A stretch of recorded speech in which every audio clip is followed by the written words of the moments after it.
Hello, comment ça va? Alors, cette fois, on est parti interviewer JF. JF, qui est le président du club des Vikings en Normandie, club motard, bien sûr, et également les créateurs des puces moto. Donc, les puces moto qui sont à Val-de-Reuil actuellement, qui étaient Elbeuf avant, qui sont les plus grandes puces moto de France, si je ne me trompe pas. Donc, on a parlé de pas mal de choses.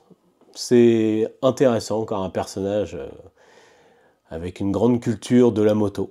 Donc, je vous emmène pour cette interview.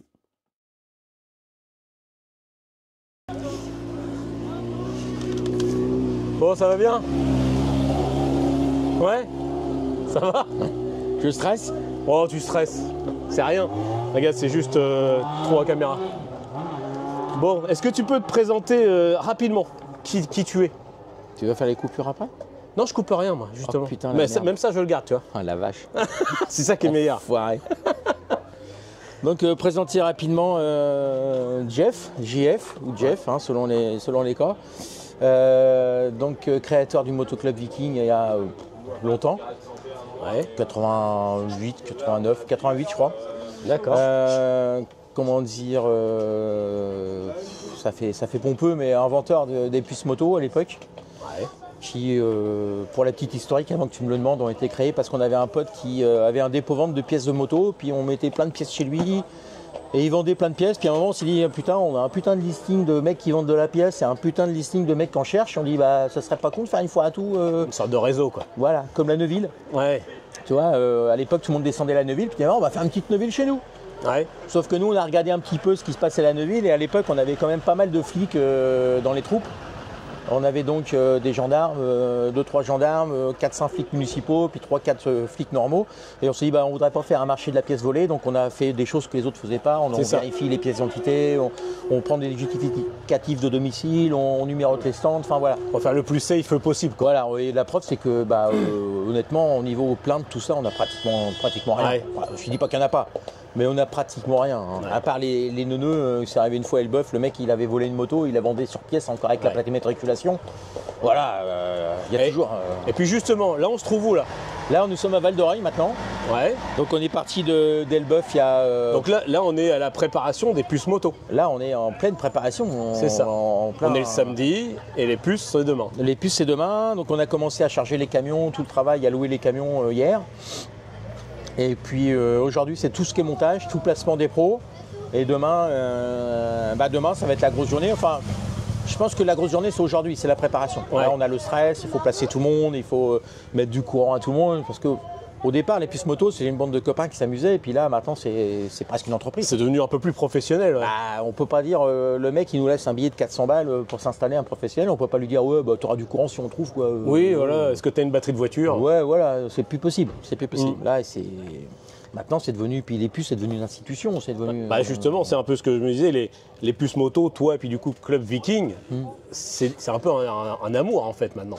Bah, c'est un peu, c'est une grande histoire d'amour, c'est vrai que. Bah moi oui, puisque je l'ai créé, donc c'est un peu le bébé. Plus, hein, oui, c'est ça. Voilà, donc je suis revenu là président depuis 2-3 ans, puisque le club suite au Covid était en grosse perte de vitesse. Ouais, du coup, tu es le président du Club Viking. Président fondateur, et je suis redevenu président là, puisque personne ne voulait prendre le flambeau et que les puces s'arrêtaient, le club serait peut-être arrêté. 2 ans de Covid, on est passé de 108 membres à 45 quoi. Voilà, donc le Covid, le Covid ça a tué beaucoup de gens. Mais bon, on n'a pas perdu les meilleurs, ils sont toujours là. Oui, c'est ce qu'on se dit, les meilleurs ils restent. Voilà, exactement. Voilà. Les meilleurs sont toujours là parce qu'ils avaient l'esprit du club. C'est ça, comme on dit, ça épure. Un peu. Ça a épuré un peu. Par contre, organiser les puces moto à 48 au lieu de 110, c'est plus la même histoire. Ah, forcément, c'est un peu plus serré. Voilà, c'est moins qu'on puisse dire. C'est ça, c'est plus serré. Et sinon, pour changer de sujet, toi, actuellement, tu roules avec quelle moto? Moi, je roule avec un petit Triumph, un 1700. D'accord. Voilà, j'ai changé parce que j'avais avant un Triumph, un 1050 Speed. Et puis, je devrais peut-être pas le dire, mais j'aurais soit fini en prison, soit pire. Ouais. C'est un truc, ça avance tout seul, quoi. Ça marche tout le temps. Voilà, tu regardes le compteur, tu fais oh, merde, je vais finir en prison. Donc au début, j'ai acheté les oreillettes dans le casque pour me dire attention, Oise, il y a du monde, il y a du bleu devant. Ouais. Mais voilà, tu peux pas rouler tout le temps comme ça, c'est pas prudent. Et puis, par contre, je me suis fait plaisir, quoi. C'est de la putain de bécane, la Triumph 3 pattes. Voilà, on m'avait dit c'est merveilleux, mais c'est plus que merveilleux. Donc je suis assez Triumph, j'ai une petite occasion sur je vais dire une moto de retraité. Je dis voilà. Et pour la petite anecdote, je me suis cassé les côtes dans le dos il y a 3, enfin maintenant peut-être un peu plus, 5 ans.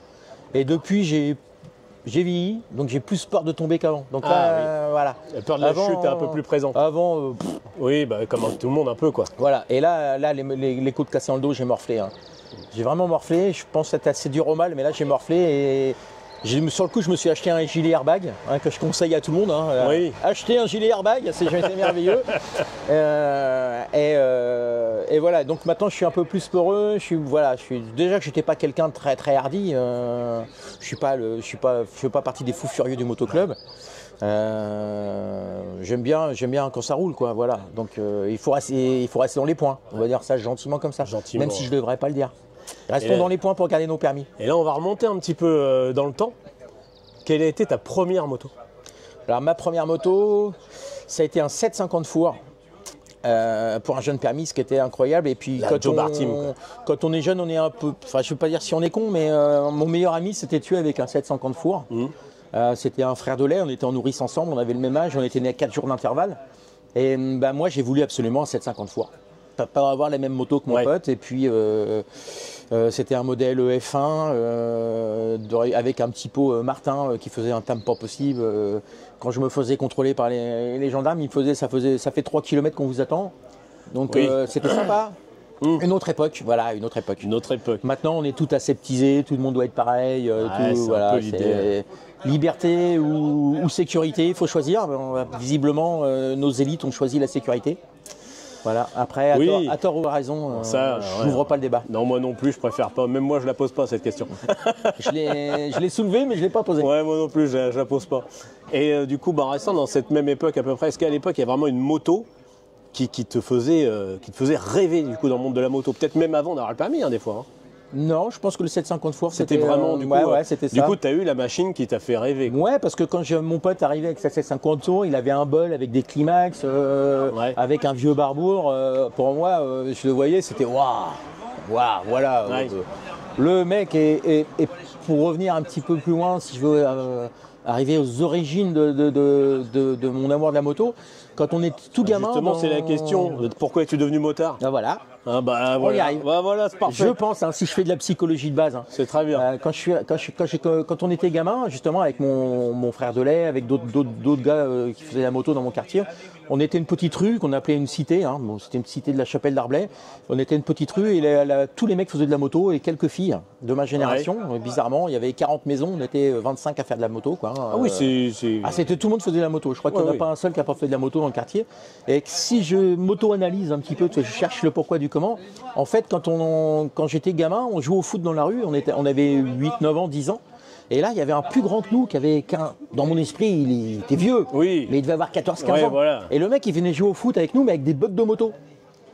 Et l'image de virilité, tu vois, le mec il arrivait quand il tirait, tout le monde se mettait comme ça en disant voilà, c'était un fou furieux. Et il venait jouer au foot avec nous, il avait 3-4 ans de plus que nous, il devait rouler en 125 à l'époque. Mais moi dans mon souvenir, c'est un guerrier, quoi, tu vois, il est grand, il est immense, il est balèze, il a des épaules comme ça, il a des bras comme ça.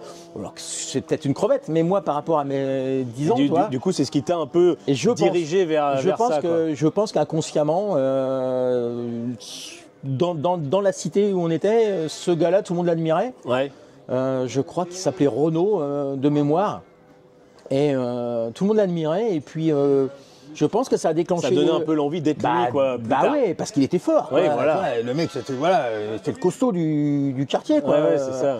Et je pense que c'est ça, parce que comment expliquer que tous les copains et même les filles aient fait de la moto dans cette petite rue, la Chapelle d'Arblay, je sais pas. Du coup, ça a été un effet de groupe, quoi, quelque part. Après, ça. Oui, c'est ça. Nous, on était en vélo, on faisait les 24 tours de la cité, c'était pas les 24 heures du Mans, toi.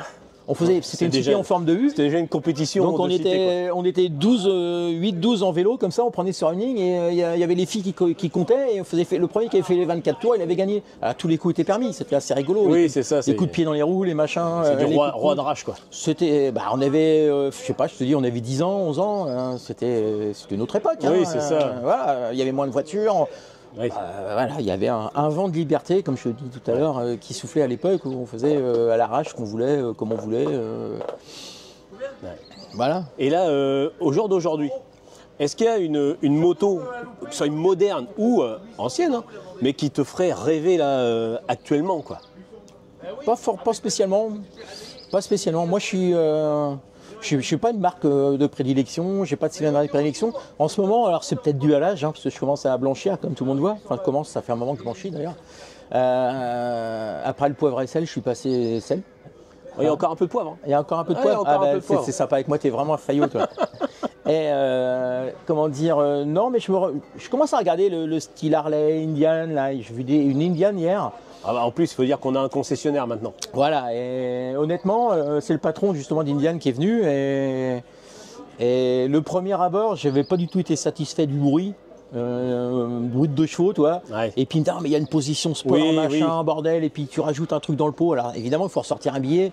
C'est ça. Mais apparemment, il m'a dit que sur les Harley, c'était pareil, ce que j'ignorais. Oui, t'as le truc de valve là. Bah, moi, je savais pas. Comme les grosses voitures américaines où ils mettent des Et là, quand il a mis en mode bon son, valves ouvertes. Ouais. voilà, c'est là, T'as dit, ah oui, finalement. ouais, finalement, l'Indian, c'est sympa, tout le monde en a pas, c'est un petit peu différent. Moi, C'est j'aime vrai. bien avoir des trucs Bah, différents. et puis avoir un concessionnaire qui est arrivé, Ouais, tout à fait. ça aide aussi. Tout à Quoi. fait. Déjà, Puis- tu vois la gamme. Oui, bah, je suis allé, hein, j'étais invité, hein, puisque bon, comme j'étais le président du club, j'ai été invité à l'inauguration, j'ai été voir les motos, j'ai regardé un petit peu les trucs. Bon, j'ai pas accroché, mais moi, c'est simplement sur le bruit. Ouais. Le bruit m'a pas plu. J'ai dit, c'est quoi ce Ouais, truc-là c'est ça. Bah, c'est le truc aux normes, hein, malheureusement. Bah ouais, voilà, on va revenir aux normes et machin. Voilà, c'est tout le monde énorme, pareil, tout le monde respecte. Plus et puis, ça va, pire c'est, hein, parce qu'on est passé en euros. Bien sûr. Et ça va pas aller en s'améliorant. Mais Non, c'est ça, c'est les c'est choix ça. qu'on a fait de société. Hein, c'est nos politiques Oui, qui bah, décident pour nous. Hein. totalement. Donc si vous voulez changer de mode, changer de politique, de politicien. C'est ça. Voilà. Moi, un jeune maintenant qui passe avec un pot d'échappement, qui me pète les oreilles, je suis, oh putain, enfin, un extraterrestre. D'où il sort celui-là C'est ça. Et là, les puces moto, j'ai hâte de demain. Hein. Demain, quand on va sentir l'huile, quand on va sentir le bruit des motos toute la ça. journée, Même certaines l'ambiance. vieilles motos, des vieilles de temps. Il y a une vibration qui se fait, ça. pas perceptible, mais une vibration partout, un petit peu comme j'étais gamin quand Ouais, on allait qui fait du bien, aux 24 heures du Mans dans les années 85. Il y avait un truc particulier au Mans, quoi. Il y avait un bruit, il y avait un brouhaha tout le temps et une fourmilière, quoi. C'est ça. Et là, c'est ce qu'on aime dans les puces moto. Enfin, moi, c'est ce que j'aime. que tu recherches aussi. C'est ce qu'on recherche. Voilà, on est les seuls. Je pense que dans le club, on est les seuls connards à pas acheter des trucs aux puces moto parce qu'on n'a pas le temps. Oui. Voilà, Forcément, donc oui. nous, après, on va au concessionnaire, on va payer le prix fort, Oui, le c'est pneu, ça. le machin, le bordel, parce qu'on n'a pas le temps de faire nos courses aux puces moto. Ouais. Moi, le casque, j'en ai jamais acheté un aux puces moto, j'ai jamais le temps. Ouais. Voilà. J'ai jamais acheté un blouson aux puces moto. Je vais au concessionnaire après. C'est ça. Donc c'est un peu le bras. Hein. Ouais. Et toi, comment tu vois ton avenir dans la moto et comment tu vois aussi l'avenir de ton club? Ah, ça c'est une question compliquée. Mon avenir à moi, bah, tant que je peux rouler, je vais rouler. Ouais. Voilà. C'est une bonne réponse, ça. Voilà, tant qu'on peut, tant qu'on a la santé, j'essaye de m'entretenir, voilà, de pas laisser la vieillerie s'installer. Donc, je fais du sport le plus possible, j'essaye d'être actif. Actif dans le milieu de la moto aussi, c'est pareil. De sortir, d'aller voir de ce qui se fait ailleurs, d'essayer. Oui, moi, c'est ça. je suis un peu un De copieur. participer. Ouais, moi je suis pas un bosseur, le genre des puces moto. Moi je me considère plutôt comme un chef d'orchestre en fait. Ouais. Moi je fais bosser les autres. Moi je suis un feignant. Je suis un feignant. D'ailleurs je le dis à mon chef au boulot souvent, je suis un feignant. Moi j'aime bien si un mec fait un boulot à ma place, je vais pas le faire. Hein, voilà. Oui, bah bien sûr. Voilà. Donc là au niveau de la moto c'est pareil. Je suis un peu le chef d'orchestre. Je suis pas le seul. Hein.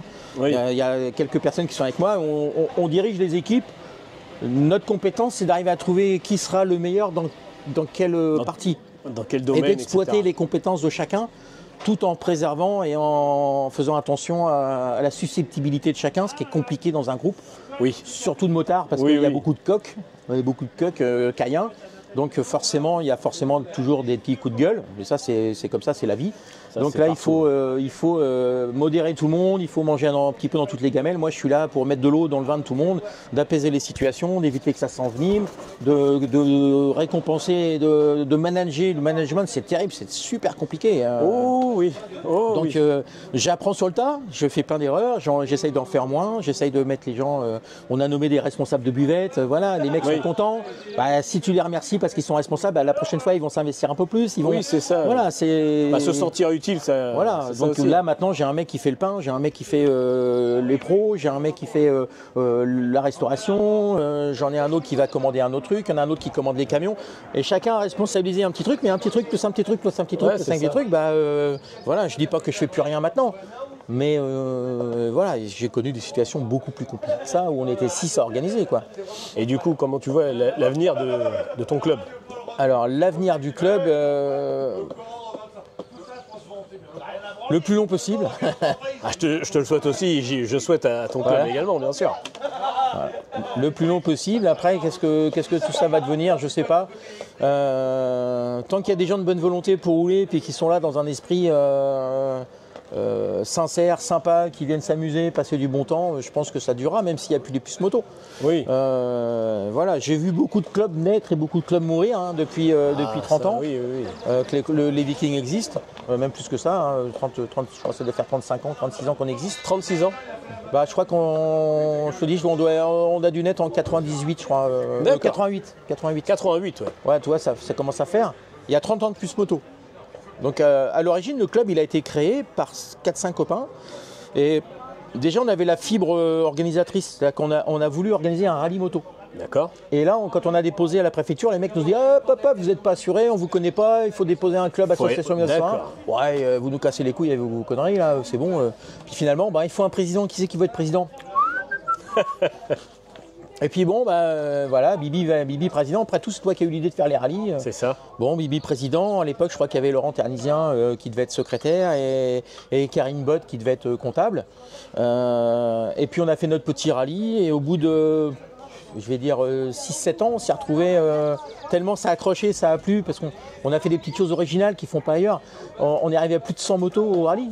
Ouais. Et là, c'était très compliqué à organiser. Ouais, ça commence à être beaucoup là. Quand tu as un jeu de fléchettes à passer à 100, voilà, tu commences à 10h, tu finis à 14h. C'est ça. Donc vu que tu as 6 jeux derrière, tu finis à 3h du matin. Donc on a arrêté ça et dans la foulée, on a démarré les puces puisque Laurent Ternisien, que tu viens de citer, qui était le secrétaire, avait un petit magasin de motos de réparation de motos à Saint-Étienne-du-Rouvray à l'époque. Et le truc est parti comme ça. Alors après, l'avenir du club, les puces maintenant c'est une institution. On passe beaucoup pour un club un petit peu compliqué à y rentrer. Ouais. Alors nous, c'est vrai que c'est pas facile à rentrer chez nous parce qu'on fait bloc, on est un des gars, on se connaît depuis des années. Et les gens, quand ils arrivent, c'est un peu compliqué de s'incorporer dans des groupes soudés en fait. Hein. Après, il vaut mieux aussi, comme on dit, il ne faut pas laisser l'entrée le loup dans la bergerie aussi. Après, on a rentré des fois des loups dans la bergerie, c'est pour ça qu'on a un règlement intérieur qui est assez drastique, qui est assez compliqué, justement pour que tout se passe le mieux possible. Et nous, ce qu'on cherche, c'est des gens qui soient motivés, surtout pour les puces moto. Les puces moto, c'est ce qui nous fait vivre financièrement. Oui, c'est ça. Si les gars ils viennent pour boire de la bière le soir aux puces moto et puis discuter avec les gars, ça ne nous intéresse pas. Nous, on a 3 km d'exposition. Oui. On a 3 km de gens à placer, on a des buvettes à faire. 2 fois par an. Et 2 fois par an. C'est-à-dire que là, on n'a même pas fini celle-ci, on est déjà en train de commencer à travailler sur celle d'octobre. Oui. Qui aura lieu, au passage, je fais une petite pub, le 6 octobre. Normalement, si tout va bien, le premier dimanche. On est déjà en train d'anticiper. Val de Reuil, ça devient compliqué. On est de plus en plus tassé. La ville évolue. Il va falloir que vous cherchiez plus grand. Pas forcément plus grand, mais différent. Ouais. Différent. Là, la ville évolue, donc c'est normal. Oui, c'est normal. Ça construit partout, ça pousse des arbres partout, ils mettent des pistes cyclables partout, des buissons partout. Donc nous, ça devient compliqué, de plus en plus compliqué. Notre espace vital se rétrécit. Là, on avait vachement morflé avec le Covid, on avait perdu beaucoup d'exposants et là, on est en train de remonter. Donc, comment dire, voilà, on se demande, on se pose des questions sur notre avenir. Et notre avenir à nous, parce que bien sûr, nous accueillir, c'est compliqué. On a un cahier des charges qui est énorme, mais il faut des parkings moto, donc des salons durs avec des accès faciles, pas trop loin d'autoroute. Il faut parking bagnole qui accueille 3 4 000, 5 000 voitures. Il faut 3 km de long d'exposition. Il faut voilà, il faut l'eau, l'électricité. Il faut voilà, il y a plein. C'est compliqué pour nous accueillir. C'est une vraie organisation, quoi. C'est une vraie organisation. Donc Val d'Oreuil nous accueille, est partenaire et nous accueille les bras ouverts avec. Ils investissent beaucoup d'argent dans la manifestation. Donc on n'a rien du tout à leur reprocher là-dessus. Ils ferment les rues, on embête beaucoup de riverains. C'est 2 fois par an quand même, donc c'est quand même un gros. C'est assez redondant, quoi. Voilà, pour les riverains, on comprend que c'est compliqué. Le maire est très très demandeur et la commune en elle-même est très très demandeur parce que c'est une vitrine. Oui, voilà. Bien sûr. C'est une vitrine, les gens qui voient, nous les réactions c'est ah qu'est-ce que c'est vert, mais il n'y a pas d'immeuble. Oui, c'est vrai que qu'est-ce que c'est propre. Ça fait venir du monde qui ne vient pas forcément. Bah, voilà, nous on a la gare SNCF dans Val d'Oreuil. Ce qui veut dire que les gens ils laissent leur voiture là, ils vont bosser à Paris, quoi. Oui. Ils sont à 40 minutes. Ouais, c'est ça. Donc c'est génial. Je veux dire, oui. Il y a beaucoup d'atouts sur Val d'Oreuil. C'est une ville qui se développe. Il y a énormément de permis de construire tous les ans. Ça, voilà, c'est une très belle ville. C'est une très belle ville. Et sinon, pour changer de sujet au niveau des puces, est-ce que tu aurais une petite anecdote sympa à nous raconter sur une rencontre motard? Forcément, on reste dans la moto.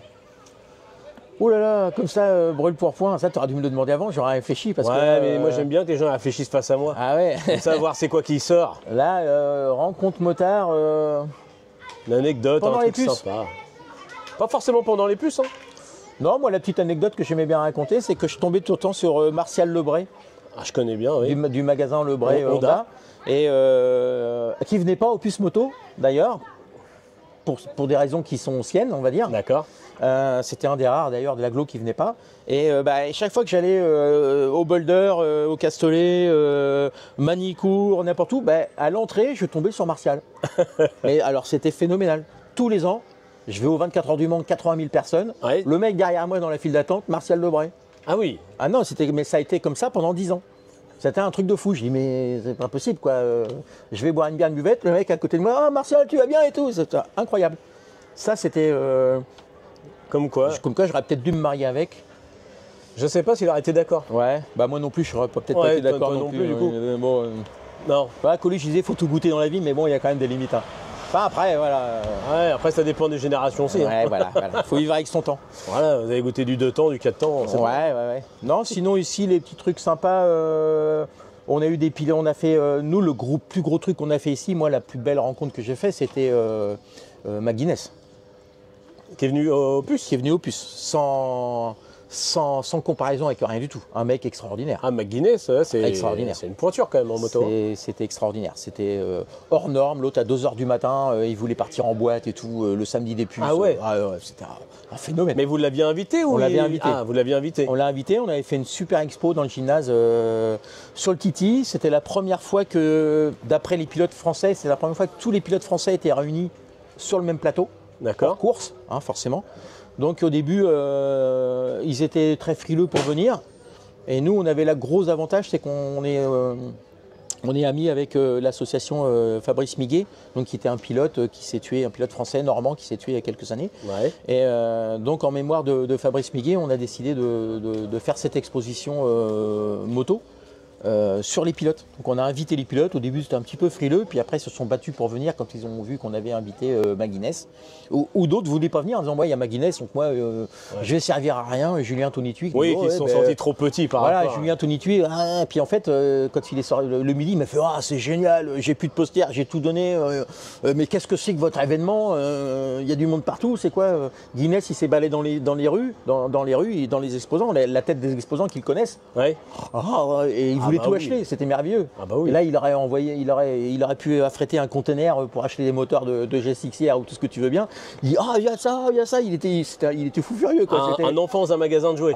Pire que ça, c'était terrible. Et le personnage, voilà, c'est un personnage extraordinaire, abordable, ouvert, humain. Déjà, c'est vrai qu'on le voit sur les vidéos. Sur les vidéos, déjà, il fait très abordable, il fait très naturel. Ouais. Alors c'est vrai qu'en vrai, il doit être... Ouais, il est très Je sais pas, on avait prévu un planning pour pas trop l'embêter, quand est-ce qu'il va signer les feuilles, quand est-ce qu'il va faire des dédicaces, quand est-ce qu'il fait un petit interview, puis en fait tout s'est fait naturellement à l'arrache, c'est parti comme ça, tout le monde vraiment sympa, pas de prise de tête, super sympa, on a eu un super prix parce qu'on l'a doublé, il était en France sur une autre manifestation le samedi, donc on a payé pas trop cher, je veux dire, pour le venir. Mais bon, quand on a fait la bande-annonce sur le site du motoclub, on a fait, je crois, 85 000 connexions en 24 heures. Ah oui, ce qui est énorme. Énorme. On a des gens qui sont venus qui ne savaient pas ce que c'était les puces moto. Ouais. Donc nous, les retombées, on les a forcément. Voilà, c'était une opération publicitaire pour nous.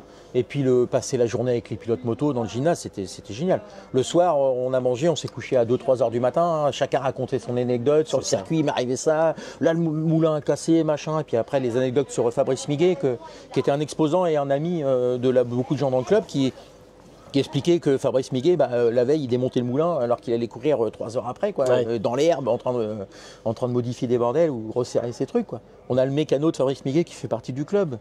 Donc voilà, donc on a fait cette petite expo en mémoire de Fabrice parce qu'on s'était toujours dit avec Fabrice, un jour il faudra qu'on fasse un truc, faudra que. Puis bon, malheureusement, le destin a fait que un jour il n'est pas rentré.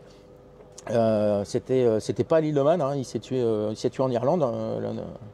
Et donc voilà, d'ailleurs bientôt on va faire ils ont fait une statue à son effigie, je crois que c'est à Avoine le nom. En Irlande? Non, en France, en Normandie. Et c'est devenu un lieu de pèlerinage. C'est une statue grandeur nature, il est sur sa moto. Et donc c'est un lieu de pèlerinage maintenant, une magnifique statue qui est dans l'Orne, pas loin d'Alençon. Et tous les ans, il y a une balade moto qui est faite par l'association Fabrice Miguet en sa mémoire. Et ils aident des jeunes pilotes financièrement avec les dons de l'association. Donc ils sont présents en Puce Moto d'ailleurs depuis longtemps. C'est devenu des amis. Ouais, bah oui. Beaucoup de gens sont devenus des amis. Moi, je vais dans le sud, je suis invité à droite à gauche. C'est l'avantage du. Voilà, il y a des connexions, des exposants qui viennent depuis 30 ans. Ça fait des connexions. Voilà, donc voilà, il y a des amitiés qui se font, il y a des gens avec qui ça passe pas parce que c'est comme ça. Ça a toujours été humain. Voilà, mais il y a beaucoup de gens ici, voilà, c'est devenu pour certains des amis. Et puis toi, en tant que motard expérimenté quand même, forcément. J'ai pas dit vieux, hein, j'ai dit expérimenté. T'as bien fait de choisir tes mots. Attention, qu'est-ce que tu t'aurais à dire éventuellement soit aux jeunes motards ou à ceux qui sont en train de le devenir actuellement, à l'heure actuelle? Qu'est-ce que tu pourrais te donner comme éventuel conseil? Parce que en moto, acheter un gilet airbag, je l'ai déjà dit. Ça c'était au début, il se répète mais c'est normal. Rouler avec Waze, je l'ai déjà dit aussi. Rester dans les points, je l'ai déjà dit aussi. Parce que maintenant, les permis, bon, c'est tout ce qu'il y a le permis à points. Donc, faites gaffe à vos points. Et puis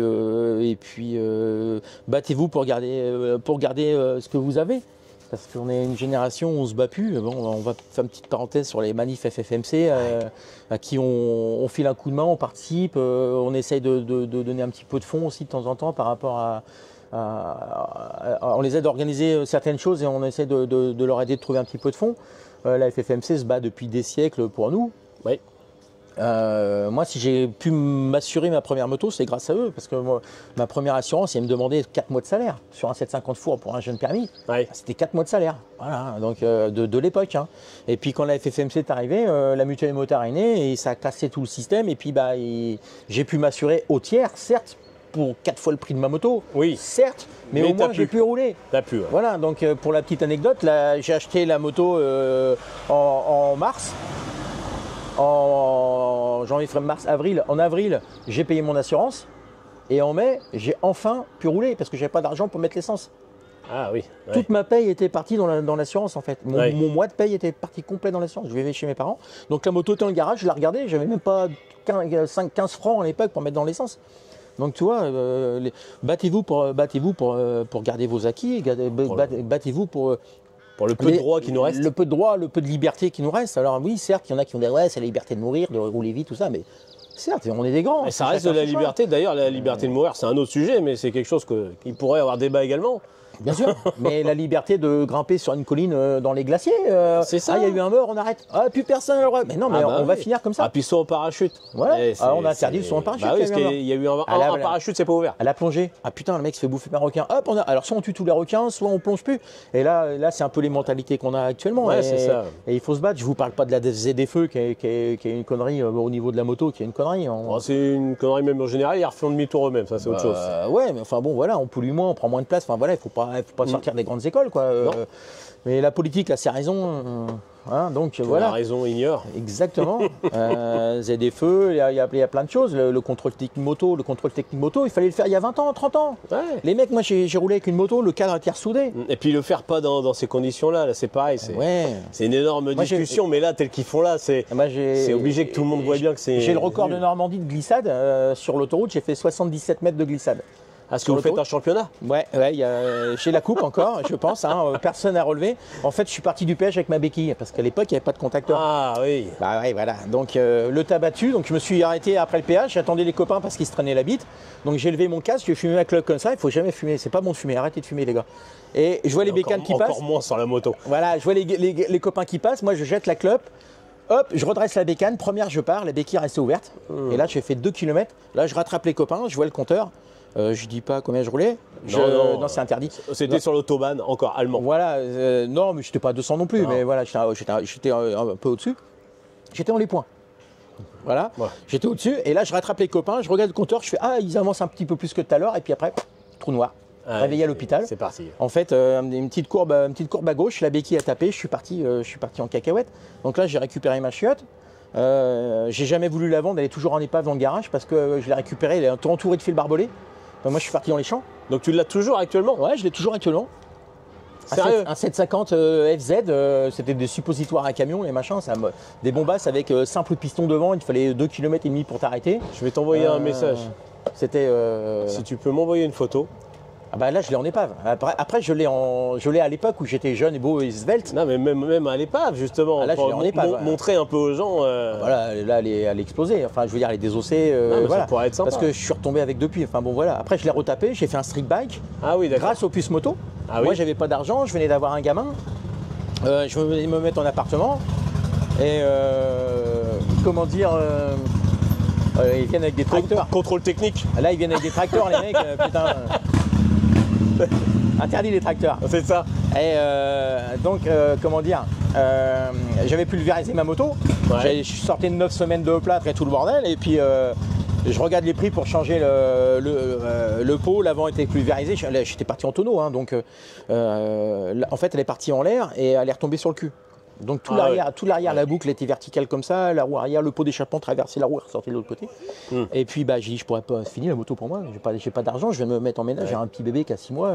Puis en fait, les mecs des puces, les mecs qui vendaient des pièces aux puces, ils m'ont appelé, qu'est-ce qu'il te faut comme pièce? Puis j'ai acheté un pot d'échappement pour 100 francs, une roue pour 100 balles, et puis pour 400 balles, j'ai refait un Ratz en fait. Oui, un c'est Ratz ça. ou un street bike à l'époque, pour ceux qui savent un peu ce que c'est. Donc j'ai mis un grand guidon de sport, j'ai enlevé tout le carénage. Le cadre qui était coupé comme ça, je l'ai coupé au lapidaire. J'ai mis un monoplace. Voilà, pendant un temps, j'ai roulé avec un phare de voiture devant et puis un compteur de. Voilà, mais ça. Avec des carénages, tu passes quand même au contrôle technique qu'ils veulent faire. Ah bah, et là, parce que leur contrôle technique, ils regardent pas sous les carénages. Ah bah là, c'est ce qu'ils ont dit. Là, le cadre coupé au lapidaire. Mais si tu mets le carénage, ils le voient même pas. Non, mais c'est ça le truc qui est sympa. J'ai regardé justement les trucs. C'est cool. Non carénage, ils regardent pas en dessous. Donc toi, à l'époque, c'était bien. Pour moi, je pense que voilà, la moto, j'ai retapé. Quand on est jeune, on est peut-être un peu con. Tu me diras, j'ai roulé avec, mais elle était un peu comme ça. Mais bon, ça allait quand même, quoi. Et puis, j'ai roulé encore quelques années avec. Et maintenant, plus. Enfin, je veux dire, la nouvelle génération ne bricole pas. Moi, mon fils, il est en Suisse, il m'appelle et il me dit, papa, il faut que je fasse sa vidange, comment on fait? Je dis, tu fais chauffer ta moto, t'as un écrou enlevé. Il fait, oh là là, un écrou enlevé, oh là là, oh c'est compliqué. Mais je dis, non, Pierre, tu dévisses ça. Non, oh là là, je vais le mettre au concessionnaire. Il y a un écrou enlevé. Nouvelle génération, je dis pas qu'ils sont tous comme ça, mais si tu te rappelles bien, les anciens ils disaient ça de nous aussi. Oui, mais bien sûr. Ils disaient ça, vous bricolez pas, alors que nous on bricolait quand même un petit peu. Ouais, c'est ça. La nouvelle génération, c'est terrible. Enfin, je trouve ça, ils savent pas tendre les chaînes, la plupart. Ils vont au concessionnaire tendre leurs chaînes. Bon, je suis désolé. Parce qu'après, moi, bon, tension de chaîne, tout ça, bon, je le fais moi-même, c'est pas un problème. Mais je me verrais pas au jour d'aujourd'hui rouler avec une merguez, tu vois. Ouais, moi non ma plus. moto, j'en prends soin. Moi non plus. Ma moto, j'en prends soin. ouais. Même quand elle est sale, bah, je la nettoie. Ouais, ouais. Les mentalités ont changé. Là, ma chaîne, je la graisse régulièrement. Enfin, à l'époque, il y avait des rats. Tu as connu les rats? oui, hein, bah oui, il fallait que ça soit le plus rouillé possible. Pourri, les mecs faisaient des trous à la perceuse dans les c'est carénages. ça, parce qu'ils puis ils mettaient de l'eau, ils mettaient stagné pour que ça rouille. Il y avait le motoclub des rameurs. Ils arrivaient à trouver des rats qu'ils accrochaient avec des serre-flex sur le garde-boue avant. C'est ça, ils laissaient les rats pourrir dessus. C'était des trucs de fou, quoi. Ouais, c'était assez sympa. Maintenant, ça n'existe plus, tout ça. Tant mieux. Non, ah bah, tant mieux. Tant mieux, oui, non. Par contre, ça pourrait être drôle. Un jour, j'y penserais peut-être, si le contrôle technique passe et qu'on n'arrive pas à faire quelque chose, à faire une petite vidéo où on arrive au contrôle technique avec une moto comme ça, voir la tête du contrôleur. Là, ça pourrait être sympa. Ça peut être sympa de voir comment il va se décomposer, parce qu'il va dire, oh là, bon. Ça pourrait être sympa. Tu sais, avec un mec bien baroudeur, bien costaud et tout, qui va se dire, ouais, attends, je fais quoi? J'ai dit non. Et là, en parlant de rats, ça me fait penser à. J'ai mangé un chevreuil pendant le Covid. Alors, manger en moto, on est d'accord. En moto, parce que sinon ça fait chasseur. Ça, c'est pas cool. C'est pas cool. C'est suite à ça que je me suis vraiment décidé à acheter le gilet airbag. Parce que pendant le Covid, personne roulait. Et moi, j'étais un des rares à travailler. Donc, Charleval, dans la campagne par là-bas, pas un cas. Toujours le même trajet. Puis à un moment, il n'y a personne. Ouais, avec le 10-50, il dit tiens, d'habitude, je le prends comme ça. Je vais voir si je peux le prendre un peu plus vite. C'est toujours comme ça qu'il arrive des conneries. C'est ça. Et là, je commence à accélérer dans la courbe, puis j'accélère. Et puis la nuit tombait, et puis là, j'ai même pas eu le temps, j'ai vu un truc passer devant moi, et il m'a tapé sur le côté comme ça. Il a explosé mon radiateur, tout le côté de la bécane, le repose-pied était en V comme ça. Moi, j'avais le pied comme ça. Et je suis parti en guidonnage dans tous les sens, sorti de courbe, heureusement. Je suis parti en guidonnage avec la chignole. Et puis c'est pour ça que je dis c'est une moto merveilleuse, parce que la s'est remis droite. Ah oui, ça je suis d'accord. Je suis pas tombé. Les châssis d'aujourd'hui, c'est merveilleux, merveilleux. Moi, ma moto m'a sauvé 2-3 fois où je me suis dit, c'est pas moi qui a rattrapé. C'est elle. Tu l'as bien senti, tu vois. Je fais, oh, wow, là, c'était ça. Ouais, c'est beau. Et puis, radiateur a explosé, tout le côté a explosé. Ouais, les tracteurs, c'est bon. Ça y est, c'était les puces tracteurs, c'est le retour. Ouais. Alors voici l'exemple du contrôle technique au niveau du bruit.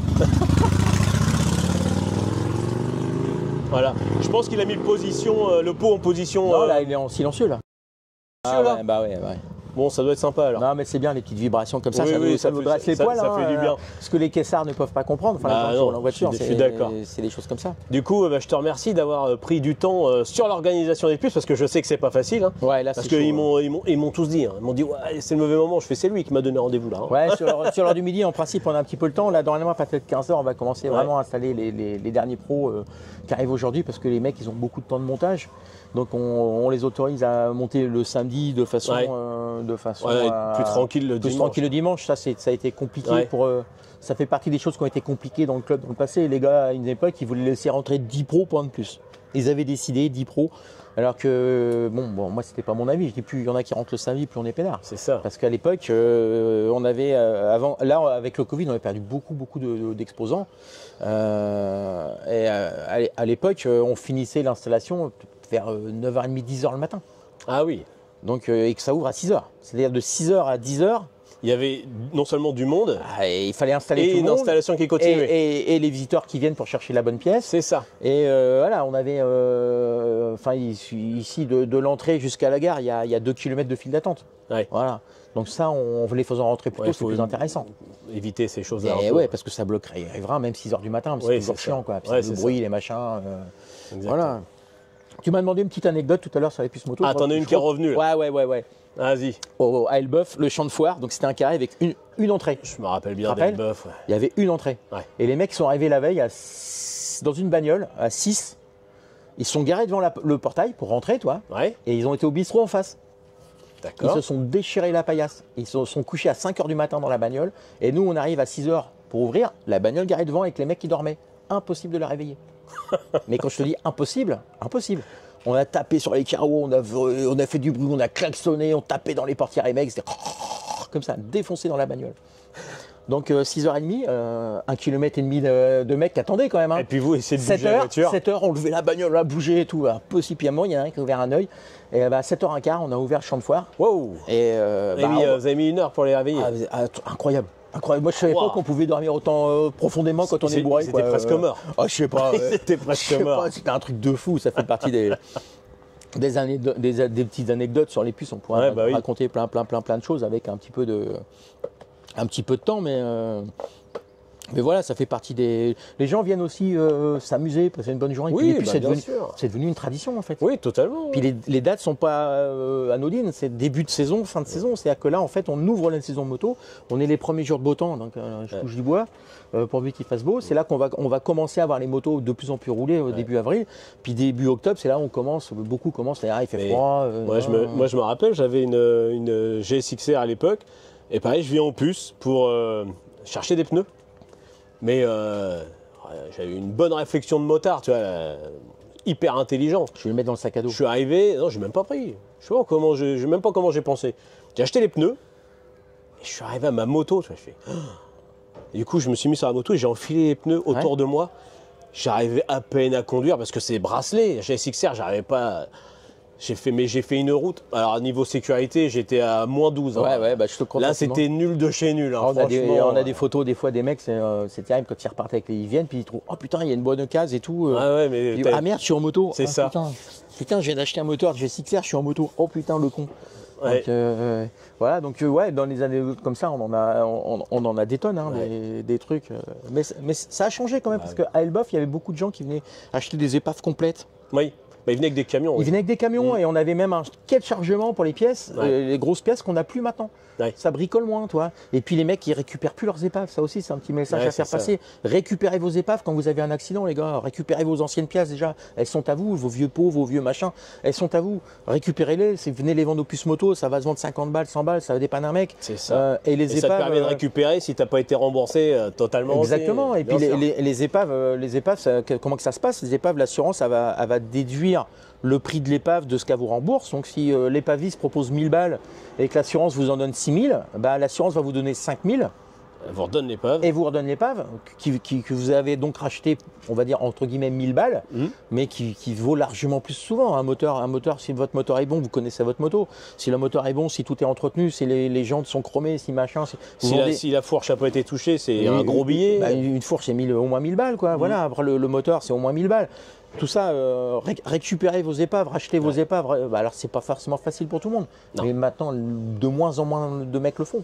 C'est pour ça qu'il y a de plus en plus de pros, de semi-pros sur les puces moto. Parce que le petit bricoleur, il y en a de moins en moins. De toute façon, on ne peut plus bricoler. Maintenant, il faut la valise. Oui, bah, sur une moto, si elle marque le voyant moteur, bon, bah, de là, trouvez-toi ce qu'il y a dessus avec l'électronique. Avec le 750 fois que j'avais, c'était facile. Hein, bah oui. Voilà, ça marchait pas, bah tiens, on va commencer à regarder les bougies, après les bobines, après. Tu remontes. Maintenant, c'est ingérable. Déjà, il faut démonter la moitié du carénage pour trouver accès au machin. Voilà, donc les temps ont changé, mais les achats d'épaves, on est vachement communiqué là-dessus aux puces moto au départ. Et puis on communique plus assez, et c'est vrai que c'est un truc sur les réseaux sociaux, j'en parle un petit peu de temps en temps, rachetez vos épaves, c'est pas forcément ASV pour rouler, c'est pour les démonter, donc ils peuvent rien dire. Vous avez la carte grise, tant que vous l'avez, la moto est à vous, l'assurance n'a pas le droit de la vendre, elle est à vous, vous êtes le propriétaire. Voilà, c'est votre carte grise, elle a votre nom. Donc, ça, c'est un autre message qui vous. Ouais, j'en ai fait passer des messages. Voilà, il y en a plein. J'avais demandé un message à la base. Bon. Je suis un grand bavard, comme tu vois. Non, mais tant mieux, c'est ce qu'il faut, c'est ce qu'il faut. Bah, c'est ce qui fait la convivialité du club aussi. Puis c'est un peu la convivialité aussi, normalement, des motards en général. C'est un peu l'idée. Ce qu'on appelle l'esprit motard. Voilà. Oui, je sais. Voilà, ça, on le sait. Il a tendance à virevolter. Il y a un esprit et des motards. Ouais. Voilà, c'est ça. Il y a un esprit et des motards. Il faut être plusieurs pour se comprendre. Non, mais on arrive encore à s'arrêter sur le bord de la route quand il y a des mecs qui sont en panne. Ça se fait encore. Moi, c'est le réflexe que j'ai. Ça se fait encore. Mais même la nouvelle génération fait toujours le petit salut. Ça se fait toujours. C'est ça. Tout ça, c'est pas perdu. Donc il y a encore un espoir. Il y a une lueur. Il y a une lueur d'espoir. Mais là, voilà, la France est un beau pays, on a le droit de faire quand même plein de choses, il ne faut pas l'oublier, il ne faut pas trop écouter ce qu'on voit partout en disant c'est pas bien, il n'y a pas ça. C'est quand même un beau pays, on a quand même beaucoup d'avantages. Allez à l'étranger voir comment ça se passe, les gars, puis on a encore des très belles routes aussi. Moi j'ai mon fils qui est en Suisse, ils viennent rouler en France parce qu'ils disent putain, en France on peut rouler quoi. Ah oui, je sais, j'y étais en Suisse. Là, tu peux pas rouler du tout là-bas. Nous, on est à peine arrivé en Suisse. En fait, la police suisse nous a en gros expliqué leur grille tarifaire. Voilà, ils savent que les Français. Tu fais Et tu fais bon, d'accord. as toujours ton permis à la fin, mais tu vas peut-être revendre ta moto pour les payer. Ah ouais. Là, non, c'est pas. Et là-bas, tout est carré. Tu vas en Allemagne, tout est carré. Tu vas en Angleterre. Ouais, nous, on est un pays de barbares, donc c'est ce qui fait notre identité. D'où le nom de ton club. Hein. Les Vikings. Ouais, alors, les Vikings, tu veux savoir pourquoi? Alors moi, dans ma tête, parce que c'est en Normandie. Exactement. À l'époque, je voulais vraiment un nom normand. Et j'avais pensé Norsemen au départ. Puis alors tous les copains me faisaient Nord quoi? Ils n'arrivaient pas à le dire Norsemen. Bon, j'ai dit bon, on va trouver un truc plus simple parce que le motard basique, il a du mal à articuler. Donc pourquoi pas les Vikings, tout connement, tout bêtement. Tout connement. Et puis, ça représente bien la région. Et puis maintenant c'est devenu à la mode. Maintenant c'est la grande mode des Vikings. Donc, ça revient. D'ailleurs à la balade moto on fait un petit, je veux pas dire un baptême parce que le mot est pas beau. On fait une bénédiction viking. D'accord. À la balade moto demain matin, c'est une petite balade moto de 70 bornes qui est encadrée par Motarcy, où on va découvrir un petit peu la campagne aux alentours, qui est au bénéfice d'une association caritative. Ouais. Et donc il y a un petit baptême viking, c'est la petite anecdote aussi qui montre aux gens que on fait un gros truc mais on se prend pas au sérieux. Oui, voilà. On reste sympa, on arrose la moto avec une branche avec un peu d'eau, tout le monde est content, tout le monde rigole et puis tout compte fait, même si c'est un gros club, il fait un gros truc et les mecs ils restent quand même abordables, sympas. Tout à fait. Cool et puis au niveau des tarifs on est quand même une grosse manifestation qui reste gratuite. Et puis là c'est gratuit l'entrée. Puis là t'as pris un peu de temps pour parler avec nous. Oui. Tu m'as même les puces moto vont pas démarrer à l'heure demain. Non, clair, ça sera de ma faute. Voilà. Tu m'as même invité à l'apéro. J'ai même mangé une choucroute. Excellente la choucroute. L'apéro c'était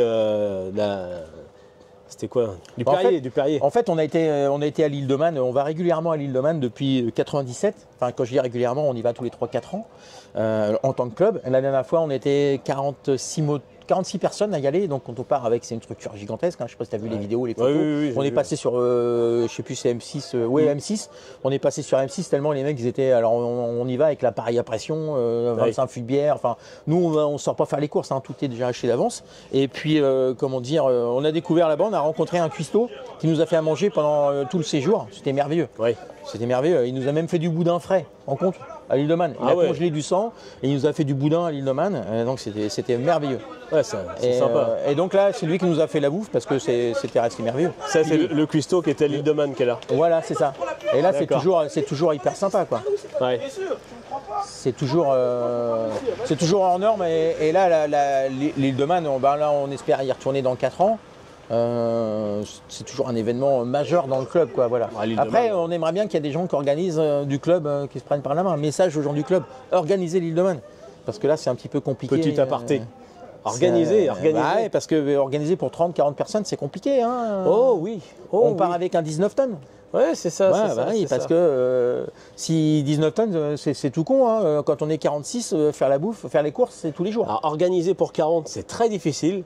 Et faire plaisir aux 40, c'est presque impossible. Alors là, c'est presque impossible. Là, on a réussi à faire plaisir à tout le monde. Là, alors ça, c'est fort. Là, c'était. Vous avez réussi l'impossible, c'est beau. C'était extraordinaire. C'est beau. Mais tu vois, on prend 19 tonnes parce qu'on prend toute la bouffe ici. Parce que là-bas, quand tu arrives à 46 que avec ta moto, oui.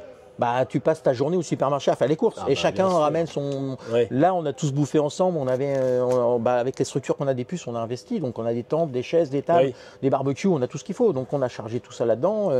On mangeait au sec. En plus, il a fait un temps merveilleux. On a invité des pilotes français qui sont venus manger. On a la Bûche qui est venue manger avec nous, avec toute son équipe. On a, voilà, c'est super sympa. Pareil, la Bûche, c'est un mec extraordinaire qui n'était pas venu à l'expo parce qu'à l'époque, il n'avait pas pu venir parce qu'il habite dans les Alpes, je crois.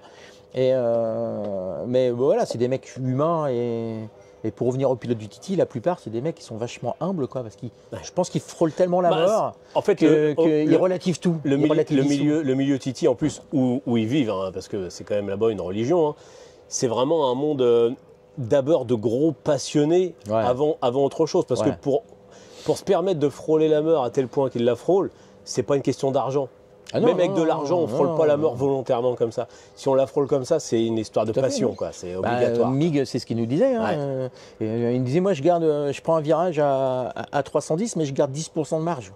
Ah ouais, quand tu prends le virage à 310, qui regarde 10%, j'ai dit putain, elle est où ta limite, toi 310, je suis à plus de 220%. Voilà, là, il y a des endroits, quand il arrive à la compression, parce que Mig, il nous faisait faire le tour du circuit, il s'arrêtait, il nous expliquait. Alors, il prenait les mecs, il prenait la compression, alors, je vais dire un peu n'importe quel chiffre, parce que je ne les ai pas en mémoire. Il y a la compression, et puis là, les mecs, ils font, oh putain, 170, Oh putain, j'ai cru que j'allais mourir. Et là, Mig, il te sort le moins bon de la course, il passe à 2,80. Et là, tu te dis, moi j'ai cru mourir à 170, eux, ils passent à 2,80. Waouh.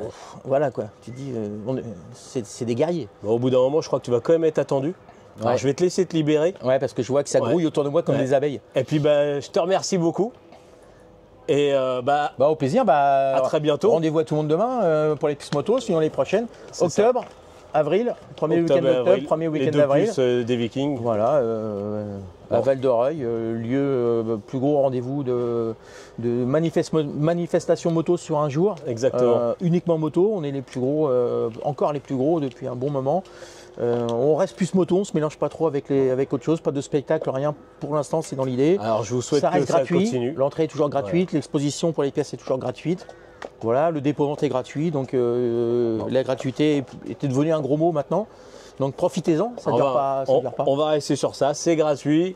Profitez-en. Profitez-en, on est motard, on partage. Et puis venez boire une bière, ça nous permet de financer tout ça. Voilà. Allez, Ciao, ciao. ciao.